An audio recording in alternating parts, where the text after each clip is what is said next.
Eu nunca imaginei que aos 38 anos, depois de cruzar o Brasil inteiro em cima de um caminhão, uma madrugada na BR-116 fosse me fazer olhar para o retrovisor até hoje como se alguma coisa ainda ocupasse o banco de trás. E o pior não foi o que eu vi, foi o que percebeu que eu tinha visto. Mas deixa eu voltar para o início, porque naquele dia eu era só mais um na estrada, cansado, seguindo rota, acreditando que o perigo vinha de pneu careca, neblina ou assalto, não do invisível.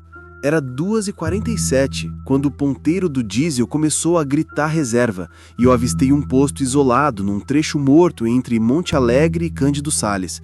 Daqueles que parecem existir fora do tempo, com luz amarela fraca e silêncio pesado demais. Parei sem pensar, porque quando o tanque pede, o juiz obedece. Desci, chave na mão, sentindo aquele cansaço que afunda no corpo depois de horas dirigindo. Mas tinha algo diferente, uma sensação que eu não conseguia nomear. Não era medo ainda, era como se o próprio ar estivesse me analisando, esperando eu dar o próximo passo. Eu só não sabia que naquele posto, naquela bomba de combustível, naquela madrugada que parecia comum, começaria o tipo de história que não termina quando a gente liga o caminhão e vai embora, porque certas coisas não perseguem a estrada, perseguem a lembrança. E o que veio depois foi a prova de que eu nunca mais pisaria naquela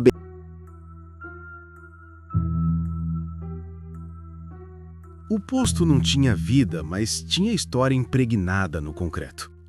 Assim que desci, percebi que o silêncio não era normal.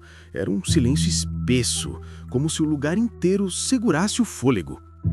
A placa do estabelecimento estava toda queimada, sem nome, sem dono, só um esqueleto de letras enferrujadas que ninguém mais lembrava o que um dia escreveu. As bombas eram antigas, pintura descascando em camadas grossas como casca de ferida, e mesmo assim, uma delas estava ligada, mostrando os números no visor como se estivesse esperando exatamente por mim. Nenhum carro, nenhuma pessoa, nenhum sinal de rotina humana, e ainda assim, funcionando.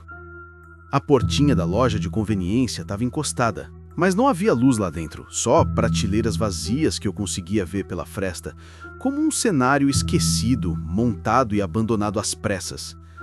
Eu fiquei ali por alguns segundos tentando entender se o lugar era só velho ou errado demais, até perceber que o desconforto não vinha da falta de gente, vinha da sensação estranha de que eu não estava sozinho, mesmo sem ninguém à vista. E foi nesse momento, sem eu perceber, que o resto daquela noite começou a se mover na direção da minha vida. Eu fui no automático, como todo caminhoneiro faz quando está exausto. Destravar tanque, pegar a mangueira, encaixar e deixar a mente viajar enquanto o diesel desce. Só que ali, até o automático parecia estranho. O clique da mangueira entrou firme demais, como se algo empurrasse do outro lado. E quando o combustível começou a cair, o som não era o mesmo de sempre. Era abafado, pesado, quase como se estivesse preenchendo mais do que um tanque. Como se o próprio posto estivesse engolindo aquilo junto. O visor subia lento, sem ritmo, um número depois do outro, irregular, como um coração que bate fora do compasso. Foi a primeira vez na vida que eu senti que um abastecimento estava demorando demais, sem motivo. Eu não estava pensando em nada assustador, juro. Minha cabeça ainda tentava justificar tudo com cansaço, com a madrugada, com um equipamento velho. Mas alguma parte primitiva de mim, aquela que não precisa de lógica para entender perigo, já tinha levantado bandeira vermelha. E eu não fazia ideia de que, naquele exato... Foi ali, no meio daquele processo mecânico, que eu comecei a perceber que o desconforto não vinha de dentro de mim, vinha do ambiente, como se o próprio lugar tivesse uma presença, uma consciência silenciosa assistindo cada movimento meu. O ar mudou de repente, não frio, não quente, só denso, como se ficasse mais difícil atravessar ele. Eu me peguei respirando mais fundo, sem notar, porque meu corpo tentava compensar alguma coisa invisível. Meus olhos passaram a correr sozinhos pelas extremidades do posto, procurando referência. qualquer sinal de normalidade. Algo que dissesse, você tá seguro, é só uma madrugada ruim. Mas não tinha. O cenário parecia montado demais, quieto demais, imóvel demais, como se o mundo tivesse apertado pausa só para mim. E foi nesse ponto que a sensação deixou de ser estranheza e virou alerta puro. Aquele tipo de alerta que não vem com pensamento, vem com um único comando interno, claro como se... E foi exatamente nesse ponto que eu percebi que a noite não estava apenas diferente. Ela estava calculando meus movimentos. Sabe quando a gente sente a atenção de alguém sem ver ninguém? Era isso, só que multiplicado por 1000. Meus pensamentos começaram a perder a naturalidade. Não porque eu estava apavorado, mas porque algo ali me empurrava para um estado de vigília constante, como se cada mínima ação minha tivesse peso e consequência.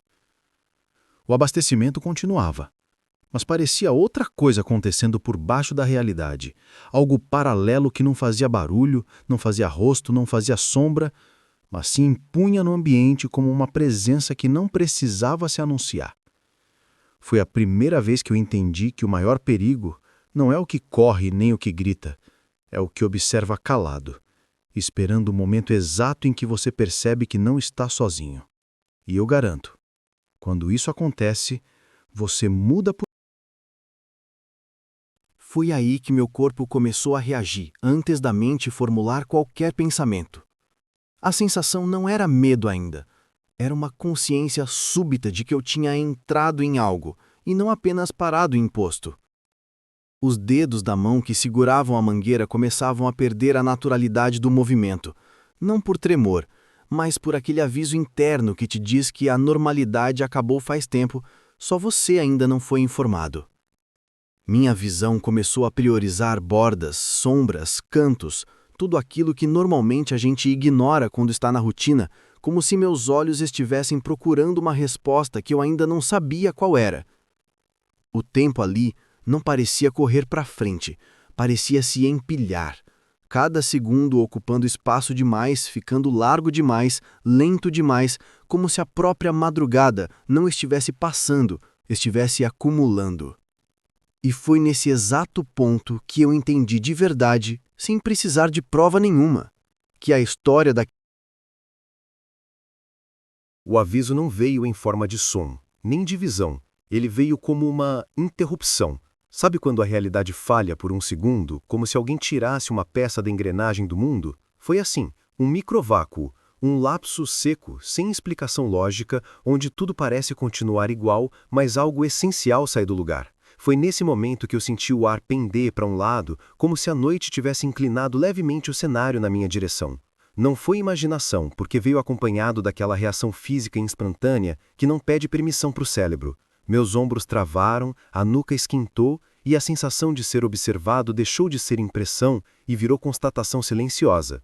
Eu não precisei ver nada para ter certeza de que algo ali tinha me notado. Não como se eu fosse um detalhe, mas como se eu fosse um alvo. O corpo humano sempre percebe ameaça antes da mente arrumar uma história para explicar, e o meu já tinha entendido o recado inteiro. Alguma coisa... E quando esse próximo passo chegou, ele não veio acelerado, caótico ou dramático. Veio na forma mais cruel, óbvio demais para ignorar e silencioso demais para denunciar. Foi como se a madrugada tivesse decidido parar de se esconder e começado a me incluir no jogo dela. Meu corpo, que até então estava em alerta, mudou de estágio. Ele entrou em modo prática pura. Aquele estado em que você não raciocina perigo, você obedece ele. Não era a adrenalina explosiva, era a concentração fria, crua, ancestral. Meus músculos não endureceram por medo, endureceram por ajuste. A respiração encontrou um ritmo que eu não escolhi, mas que já sabia que precisava.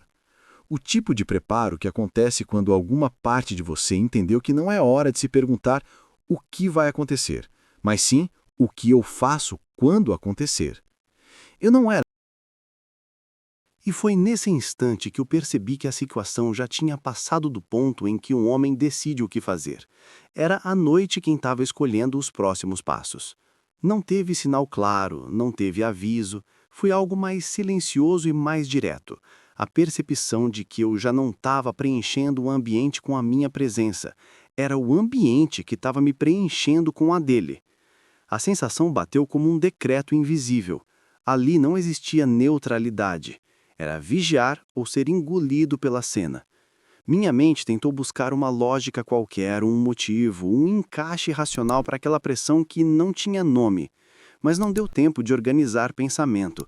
A compreensão veio antes da explicação, como se alguém tivesse falado direto na parte mais antiga do meu instinto. O mundo estava normal na superfície, mas por baixo dele, outro sistema rodava, silencioso e atento, e eu tinha acabado de ser registrado nele. Foi a primeira vez na vida que eu entendi que um lugar não precisa se mover para te encurralar, ele só precisa te fazer perceber que... E foi exatamente nesse ponto que a realidade resolveu deixar de ser sutil. Não com gritaria ou espetáculo, mas com presença absoluta. Daquela que não precisa provar que chegou, porque o corpo inteiro já reconhece o impacto antes de entender o motivo. Não houve mudança gritante no cenário, não houve explosão de evento. Foi pior. Foi a constatação de que o ambiente inteiro tinha deixado de ser um pano de fundo e tinha virado um participante ativo da história. Sabe aquele momento em que algo acontece sem acontecer? Quando a atmosfera muda de função e você percebe que o mundo não está ali para ser atravessado, mas para te observar atravessar? Eu senti isso como um ajuste de frequência, como se a madrugada, o posto, o asfalto e o ar estivessem alinhando alguma coisa silenciosa, algo que não era visível, mas era inevitável. E mesmo sem forma ou som, aquilo tinha uma assinatura inconfundível: intenção. Não era ameaça declarada, era a certeza. E aí veio o tipo de compreensão que não avisa, só cai em cima da mente como um carimbo definitivo. Eu não estava testemunhando algo fora do comum. Eu tinha sido incluído nele. Não era mais sobre observar, era sobre participar. O mundo, que até então parecia apenas estranho, agora tinha uma direção invisível apontada para mim, como se a madrugada fosse um corredor e eu tivesse acabado de ouvir a porta trancar atrás das minhas ações. Não houve deslocamento brusco nem evento extraordinário, só uma mudança de papel. De visitante, virei ponto de referência. Foi a sensação exata de quando o jogo deixa de ser cenário e te transforma em peça.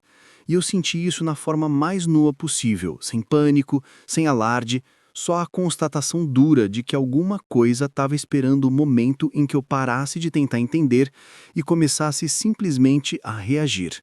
Meu corpo já não fazia perguntas, ele se preparava para a próxima frase da noite. A frase que eu ainda não tinha ouvido, mas que eu já sabia que viria com força de divisor.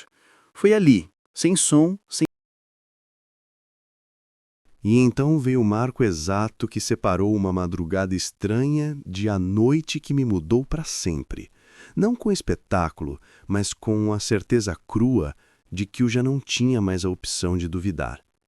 Foi a percepção de que algo tinha concluído o processo de me perceber e agora começava o processo de se insinuar na realidade, não como ideia, não como sensação, mas como presença inevitável. Não precisei ver, não precisei ouvir, não precisei tocar, eu só precisei entender.